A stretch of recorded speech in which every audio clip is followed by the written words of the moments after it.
So, iyon na nga guys, 30 minutes na kami naghihintay dito sa labas ng Ate Restaurant. So, talagang naghihintay kami dito dahil napakasarap talaga ng sisig dito at binabalik-balikan namin talaga.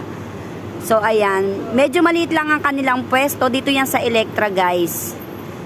Ito yung katabi niyang shop.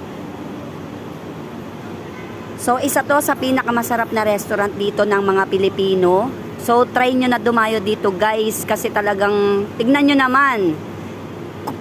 Nagkataon lang talaga na walang pila ngayon.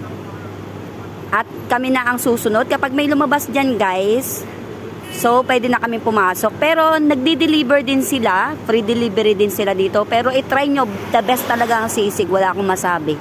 Yung first time ko na kumain ng sisig dito, talagang inulit-ulit ko kahit maghintay ako ng napakatagal para lang makakain dito. So yun lang naman, flex ko lang si Ate Restaurant.